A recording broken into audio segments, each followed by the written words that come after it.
very different opinions of trips than you do.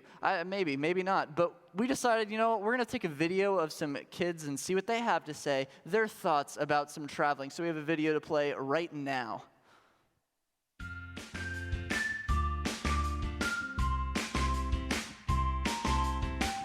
My favorite vacation was actually the vacation last year to Legoland. The Dominican Republic. We went to the beach. Camp spot. The only vacation that we go to is the beach. The beach. The Hershey Park. On the trip to Florida, our mom hit a bird. Yeah. So we were driving down, a bird just flew by and hit. It was like going like fluttering, and then all of a sudden our mom just drove right into it and it smashed it. She's like, that didn't go well. I forget where we were going, but we were going across the Mississippi River on the bridge with no brakes. We almost ended up in the Mississippi River. So, I mean, we're still here, so I guess. Make sure you're paying attention on the road.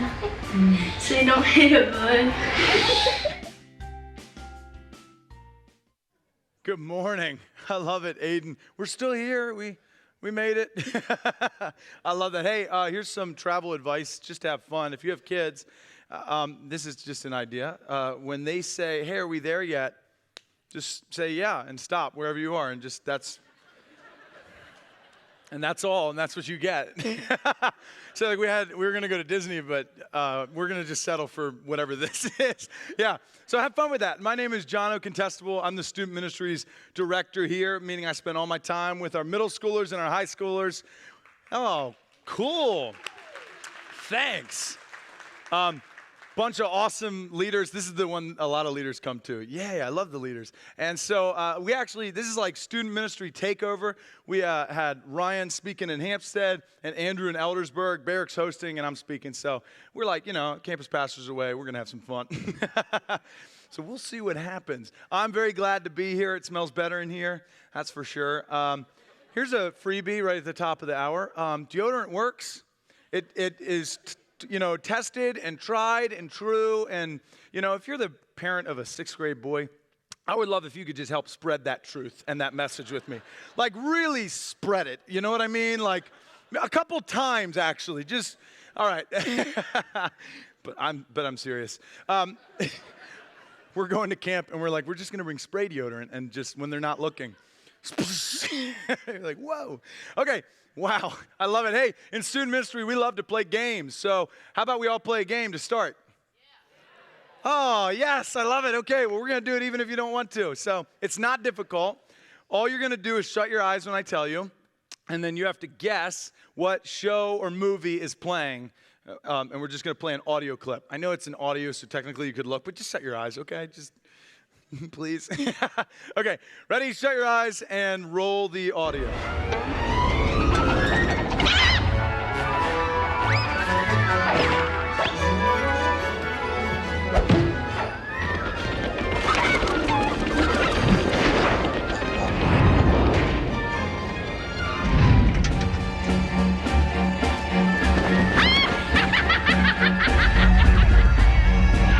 Huh. Okay, any guesses? Whoa! That didn't happen at the other services. You all said it. Wizard of Oz, but what version? No. Wrong. What? It's a cartoon. What cartoon? Oh, who said it? Who said it? Yes, Tom and Jerry. Yes. All right, let's watch a little bit of the clip. Tom and Jerry in church. This is a lifelong dream of mine coming true.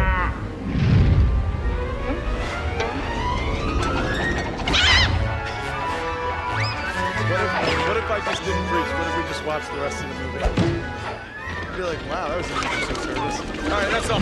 You guys get the idea. Now, why did I show you that? Well, just because I can. But also, it, I think, paints a picture of a deeper truth that we actually encounter on a semi-regular basis. See, who watched Tom and Jerry when they were growing up? Yeah, me too. It was like my favorite. I love it, but I realized my niece started watching it, and she'll be in the other room watching, and I'm in the other room, and I'll just hear it, and I go, I know it's Tom and Jerry, but what a weird show to just listen to. So I started to just listen to episodes on YouTube. It's very entertaining. Highly recommend it. Like 10 out of 10. Try again. Okay, and so Tom and Jerry is great, this classic, but when I wasn't watching, you had no context for all these crazy sounds going on. And I think that in life, sometimes we feel like we have some experience and not everything it takes to understand it fully. Maybe it's just me, but I've been in situations where I go, all right, what do I do with this? In fact, I do a lot of puzzles with my mom. Hashtag single translator. Throwback to last week. Now it makes sense. Figured I'd give you a reason. All right, so I do puzzles with my mom, and when you get a piece, you're like, I don't know what's up. I do Star Wars puzzles, even better, even cooler, I know. And there's like 1 million stars, right? You know how it goes. And like you don't know which way it goes or where it goes. And then eventually you finish the puzzle and you realize it found its spot, it served a purpose, and it made a complete picture. But I feel like in life, a lot of times, I'm given something or an experience happens or some circumstance kind of finds me, and I go, what do I do with this? Like, I'm a little confused. In fact, I don't see how this fits. I don't see its purpose, and it leaves us puzzled, pun intended. Thank you. So we find ourselves in these situations, and maybe it's just me. I don't think it is, though. I think that all of us can relate to that. And so we said, you know what? What would bring clarity to circumstances and to things that we encounter in life is to have a clearer picture of Jesus.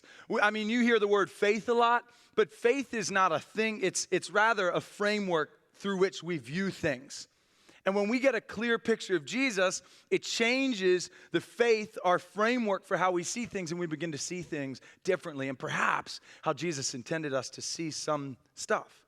So that's what we're going to spend the summer talking about in this series, Traveling Mercies. Now, this was inspired by a series of interactions Jesus has on the road to Jerusalem in the book of Mark. So Mark 8 to 10, Jesus is on this journey. And if you've ever taken a trip, because the summer's all about trips, if you've ever taken a trip, you know that the journey is part of the story, right?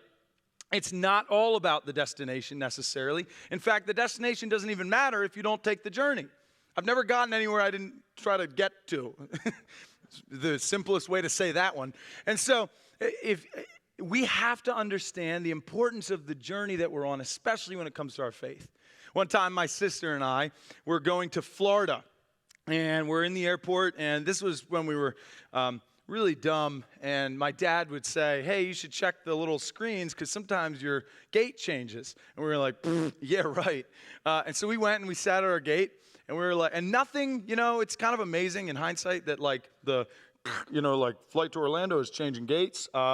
This is now a terminal for Atlanta or whatever it is, and like none of it fazed us. We get in line, we get up, and I know, and they were like, you realize like this is not your flight. And we were like, no. And our flight had already left, and we did the whole bartering thing, and I was like, oh, please help us. And they did, and we got a flight, but we were in the airport terminal for 10 and a half hours. Oh, yeah. I'm sure people have experienced worse, so I'm going to try not to complain that much. But I started to lose my mind a little bit. I felt like an array of Tom Hanks movies. It was like Castaway and The Terminal, and really just those two. But we were losing our minds. But we learned this valuable lesson that the journey is actually critical to the story of an entire trip. In fact, I don't remember most of that trip. I know we went to Florida. We eventually got there. We hung out with friends. But as far as like the details, I remember the airport. And so this kind of rose to the surface as, okay, it really is important, these journeys that we find ourselves on, especially when it comes to faith.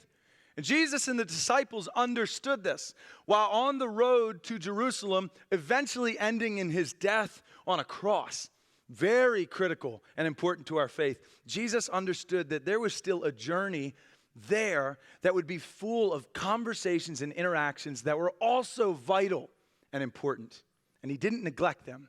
And we think that if we spend some time this summer examining those interactions and those conversations, I think that we will all begin to get a clearer picture of who Jesus is. I want that. I hope you want the same. And so that's the whole goal of this series. We're going to jump right into the verse. I'll give you some context here. It's in Mark chapter 8, verse 22 is where it starts. And up until this point, the disciples and Jesus had been traveling and doing, and kind of all this crazy stuff happened. They fed 4,000. He healed a deaf man and a paralytic. All these things are taking place. And then his disciples and him get off a boat in this place called Bethsaida. And that is where our story picks up in Mark 8, verse 22. They came to Bethsaida, and some people brought a blind man and begged Jesus to touch him. He took the blind man by the hand and led him outside the village. When he had spit on the man's eyes and put his hands on them, Jesus asked, "Do you see anything?" He looked up and said, "I see people. They look like trees walking around." Once more, Jesus put his hands on the man's eyes. Then his eyes were opened, his sight restored, and he saw everything clearly. Jesus sent him home, saying, "Don't even go into the village." Now, this is a crazy and amazing story, and it's full of all this life change and this interaction with Jesus that leaves a blind man healed and able to see. Wow. It's also filled with some crazy stuff like spitting in the eyes and tree people. And we're going to try to cover, I don't know why but I'll try to cover and make sense of some of this, because I'm convinced that this man's story and his interaction with Jesus is relevant and paralleled to our story and our interaction to Jesus today. Like, I'm talking right now. He walked away with more than just his sight, but I would imagine a new outlook on life, perhaps even more faith, that framework we talked about through which you can see things a little bit different. Because this man quite literally didn't see Jesus, and then he saw him, and I'd imagine it changed everything for his life. So how do we do it? How do we begin to see Jesus more clearly? Well, I'm glad you asked. I think it's through three main things. We're going to do it together. It takes time. And we have to trust Jesus. I mean, together and time and trust. If you're a note-taking type, write them down. We're going to jump in. Together. I love how this story starts. Some people brought a blind man to Jesus and begged that he would touch him and heal him. Some people. It doesn't say what these people were. We don't know if they're friends or complete strangers. We don't know the relationship between these men and the blind man. But we do know that we wouldn't have a story if they didn't bring the blind man to Jesus. And further than that, this blind man wouldn't have the story he had if he didn't have the people that he had in that moment. And so when we talk about being together, it's an important thing. We have to understand why being together is so important. Here's what I know. Everyone here today came for some reason. I don't know what brought you. Was it an invitation or a friend? I'm not sure. Maybe you're online and you're just jumping in. That counts. Like, you're with us in a weird way, but you're with us. And I don't know what it is for you. Maybe it's a low point. Maybe you call Crossroads home. But we're all here for some reason. Something got us here. And here's what I know. When you get close to Jesus, something happens. I don't think we're always aware of it. And I hope today we can walk away a little bit aware of what Jesus did this morning, what he's going to do, what he's already done. I hope that we become more acutely aware of that. I do. But how do I know this? Well, simple. How many people did Jesus heal? I'm going to say a few. How many people didn't he heal? Probably a lot. Probably a lot more. Like, the scales are tipped, right, in one direction. And so I think... I think that when it comes to this, what was the differentiating factor? It was proximity. These people were close to Jesus. Jesus has an incredible way of making everything personal. He loves to make things personal. And in fact, we are actually perfectly positioned to bring people into proximity to Jesus. where the miracles happen, where the life change happens, right? And not only that, but I'm convinced that your faith and my faith may not always be just for us, but for other people. Now, not in other people. Don't misinterpret what I'm saying. I make a horrible source of faith, as do you, because we're not perfect and we're going to let each other down. Anyone who's ever had any relationship knows this. And so you understand this. We're not the object of faith. Jesus is. But sometimes my faith in Jesus is on behalf of someone else. There's a story in Luke chapter 5. It's one of my favorite stories. These men have a friend who's paralyzed, and they say, you know what? If we get our friend close to Jesus, I bet he'll be healed. And so they go to the house, but the house is packed, and then some. And so they do this outrageous thing, and they get up on the roof, and they begin to tear away the clay roof. It would have taken lots of time and lots of effort. And it was worth it to them, and they kept digging and prying and pulling. Eventually, they opened it up, and they lowered their friend in directly in front of Jesus. Now, you don't get closer than that. And what I love, it says this in verse 20, Luke 5:20. When Jesus saw their faith, he said, friend, your sins are forgiven. And then he eventually healed the paralytic. Now that's powerful, right? We talk about being together. That is powerful. For him to have been inspired by their faith. Now Jesus could have healed him and may have healed him just regardless. Like, I don't know how the story would have played out, but it says he saw their faith. And the next thing he did was forgave and healed this man. Our faith sometimes is for other people. Here's another way of saying it. Maybe you're here and you feel like you got a ton of faith. I don't know what the scale looks like for you, but good for you. I don't always feel that way. I think sometimes it's like this, you know? And I don't know where you fall today, but let's say you're doing good. You're like, I got a lot of faith. I'm amped about this. Here's what I want to challenge you with. Mobilize it. Put it into action. Do something about it, because I guarantee there's someone in every person's life that needs your faith. Like, yes, they need your faith that you have in Jesus, but for the time being, maybe they just don't have it. They just need faith from you on behalf of them, based in Jesus. Now, some of you might be here and you might feel like, I got just a tiny little bit of faith, or even like none, like I'm on E. And that's okay. Here's what's true for you. It doesn't disqualify you from God's grace, his acceptance, his love. It doesn't make you a stranger in church. You're warmly welcomed here. In fact, I think you came to the right place if you have a little bit of faith. I think a lot of us probably feel like we just have a little bit of faith. Here's what I know about you, which is why being together is so vital. When you are weak, you need someone who cares enough about you that they can carry you when you can't for yourself. You need somebody's faith that can just transfer over, right? I love this picture. I'm not saying it's always easy or convenient. In fact, most of the time it's not.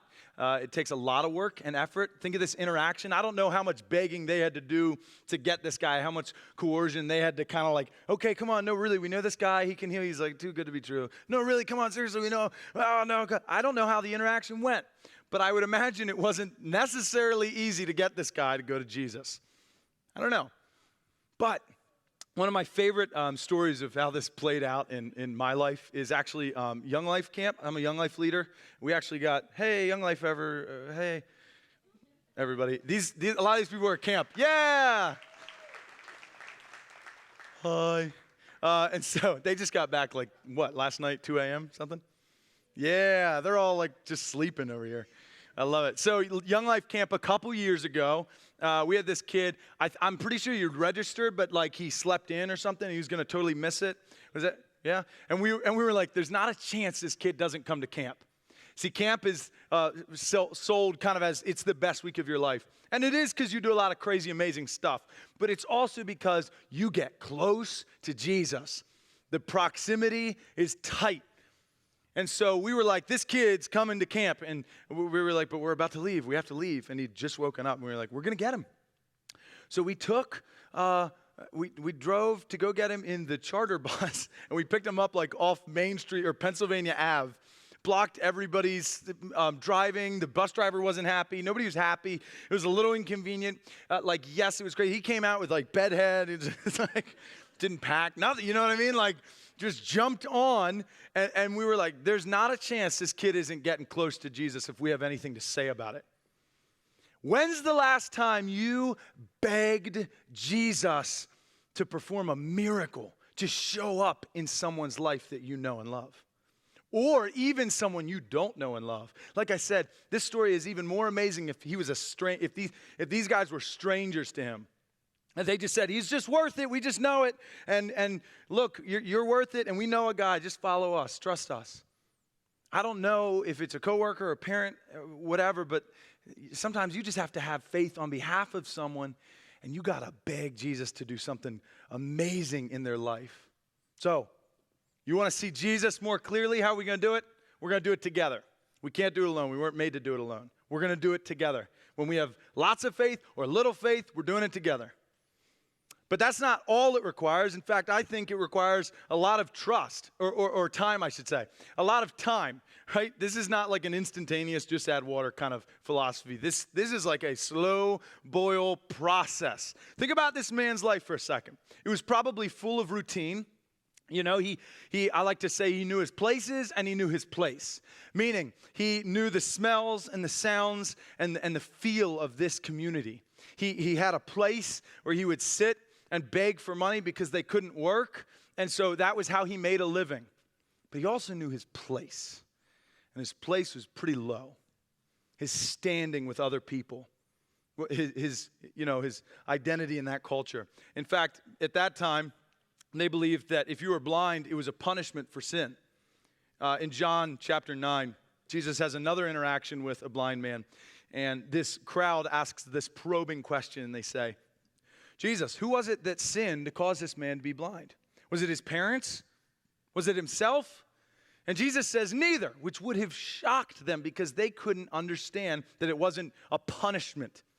And if that was what the culture believed, that you deserved it, then guess what? You know what the blind man probably believed? That he deserved it. Bless you. I can't imagine he's sitting there and thinking, this is it. This is my life. I'm never going to change. This is who I am. That he would adopt it as his identity.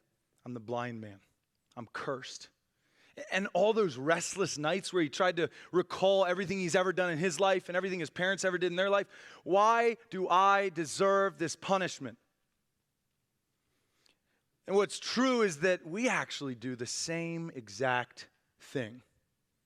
We have a tough time, a situation, a problem, something comes up, our insecurities, our weaknesses, our failures, our shortcomings, our imperfections, something rises up and we start to define ourselves by that. We say, I'm not good enough. This is just who I'll be. I'm stuck. Will it ever end? I don't understand. I don't see the purpose in this pain yet. I don't understand it. We do that to ourselves all the time. And you know what happens?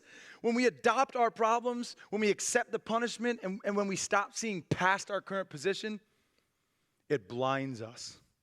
Oh, see, now it's not just a story about a blind man. It's your story, and it's my story.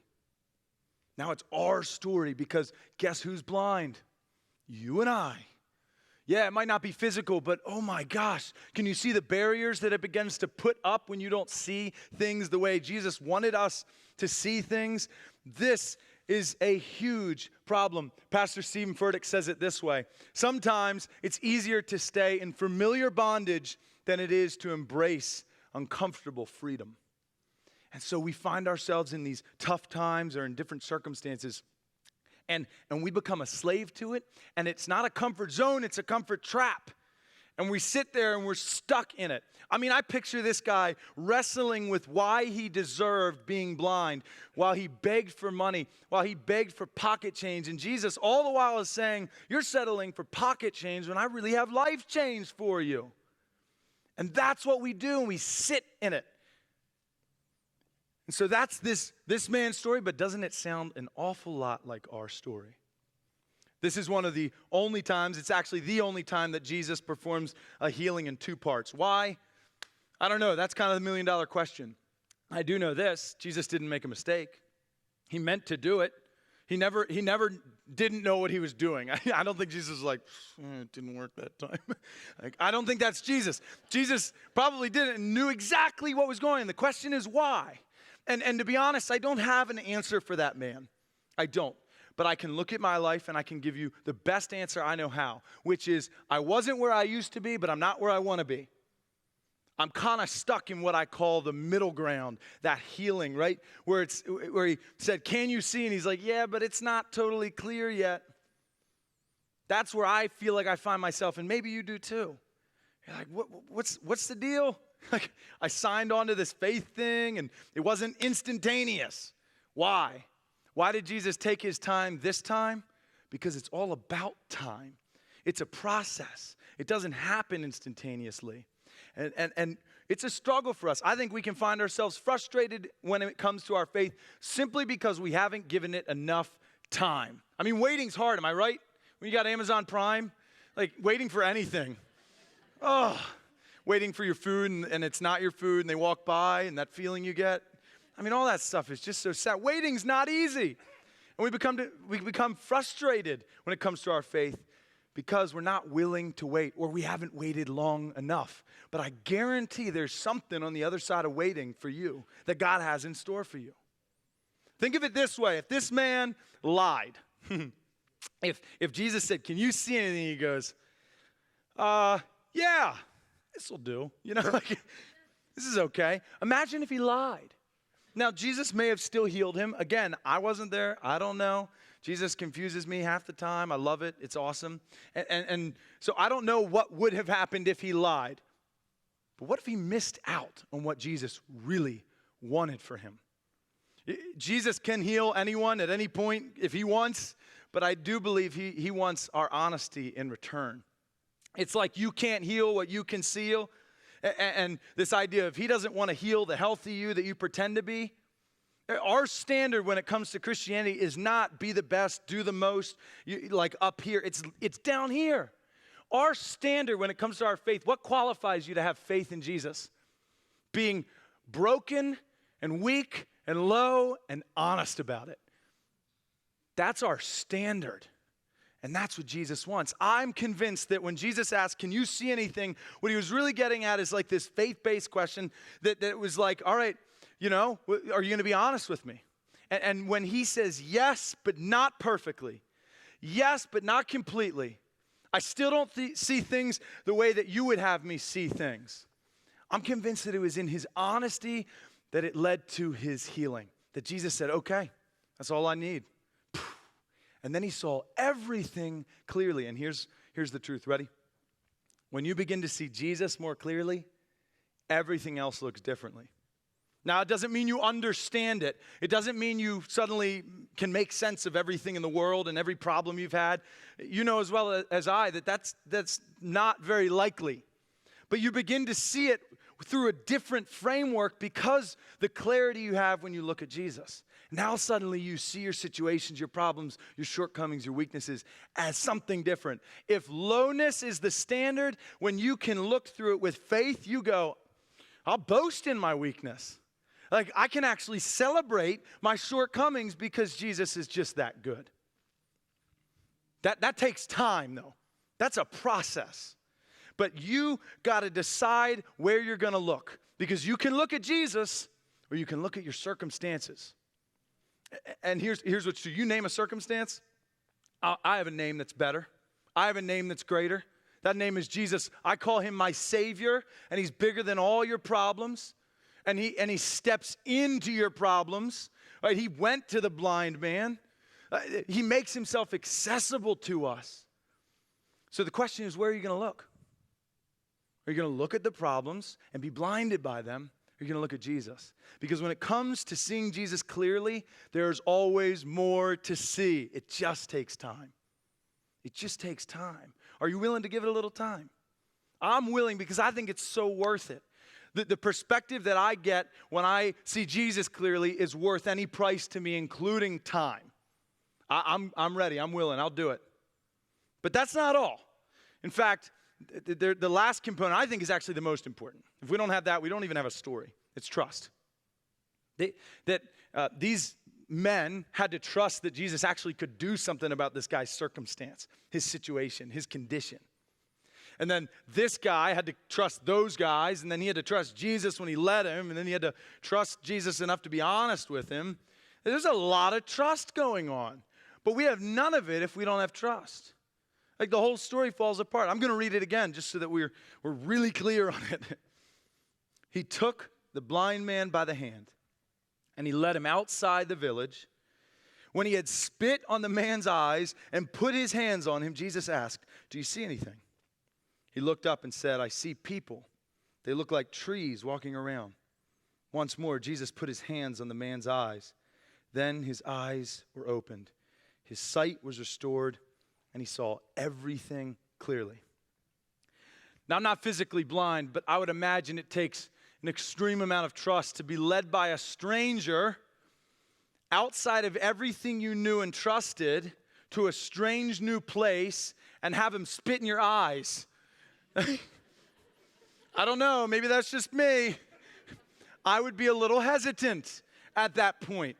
And I'm not even blind. The crazy thing is we know Jesus. We talk about him. We're like, yeah, he's good. He's got a life for you. He's the Savior. And then we go, I don't know if I can trust him. I don't know if I'll let him lead me to those places. Here's what I know. Jesus wanted to lead this blind man to an uncomfortable, unfamiliar place to do something unbelievable in his life. And I think when it comes to everyone in the room, there's probably something that you're waiting for, but not willing to do anything about yet. What do I mean by that? Well, I mean, are you willing to go outside your comfort level and the areas of familiarity to actually experience Jesus in a new place, in a new way, so that he can show you something new?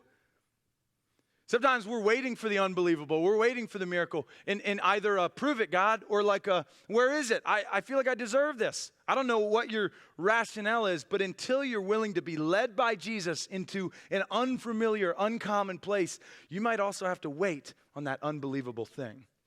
Sometimes maybe not. He doesn't always do it that way, but I'd be willing to bet that if you did that, he would show up. That is one way in which we get to see Jesus more clearly. But we have to be incredibly willing. And here's what I know. Jesus is always worthy of your trust.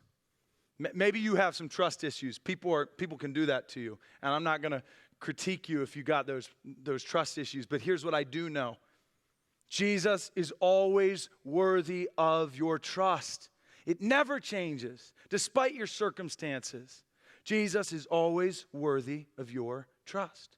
You can trust him. That's the best news ever. Now, sometimes it's crazy news. I'm going to do something with you guys. Everybody shut your eyes again. I'm going to ask some questions, and you answer them out loud, and we're going to just see how this goes, okay? Everybody's eyes closed? Okay. Do you want your life to be better?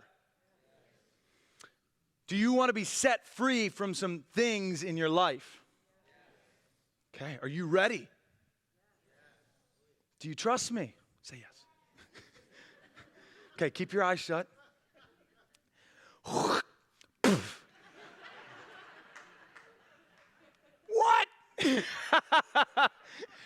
If I was the blind guy, I'd have been like, no, no. We'd have had insult to injury. Like, I'm already blind and now you spit in my eyes? It doesn't make sense. But we have to trust the process. And here's what I love about Jesus. He healed people different almost every time.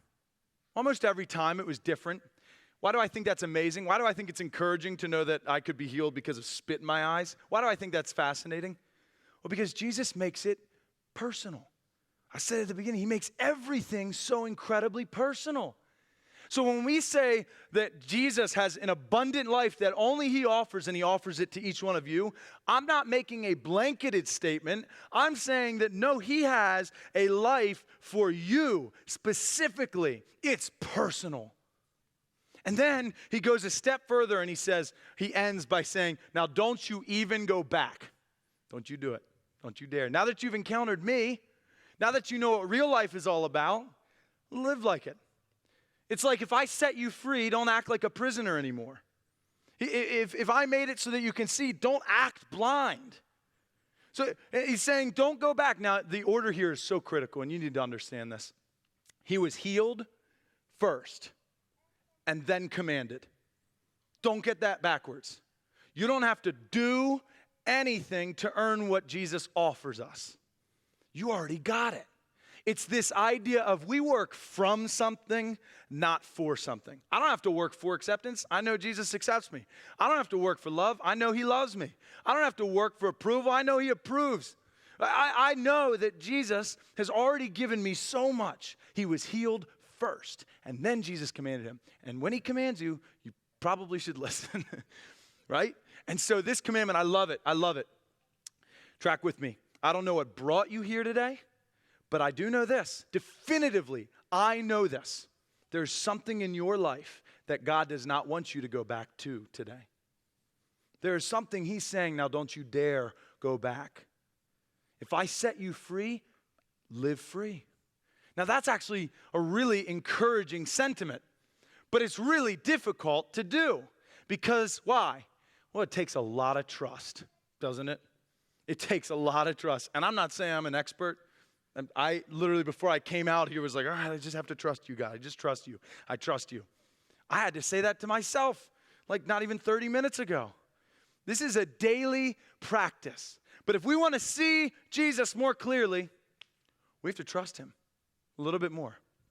All right, I'm about done, but listen, I want you guys to dream with me for just a second here. Imagine if we actually took this seriously. Like, okay, when we say we're going to be together, we're going to be together. I'm going to recognize that my faith isn't always about me, but that I have some power that I can actually help people. I can have faith on behalf of other people in my life. Imagine if we took that a step further and we became more unified with other churches and with other ministries in our area, because we're on the same side.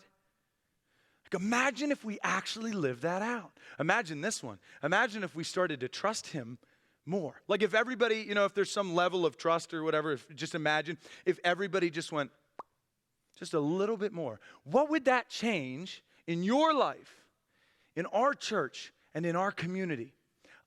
I'm convinced that it would change everything. And so we have to practice trusting. Yeah, it's tough. It's going to take time, but we're going to do it together. We're not alone. And it's so worthwhile to do this because I want to see Jesus more clearly. Do you want to see Jesus more clearly? Yeah. Dear Heavenly Father, God, we thank you so much for today, Lord. I just thank you how you've already shown up, Lord, that we don't have to do or work or earn, but God, you're just that good. And that we get to operate from these things. I hope that today we feel motivated from what you've given us, Lord, to be more unified, to be together. Lord, that we're more patient, but that we're willing to go outside what's comfortable and familiar so that the unbelievable things you want for us and for this church and for this community can actually be accessed. God, I pray for each person here that this is not an easy charge, but Lord, it's worthwhile. I pray that we can see things differently. Maybe not clearly, but Lord, by seeing you clearly, that we might see situations differently. God, I thank you for all these things, and it's in your name we pray. Amen. Oh, thanks.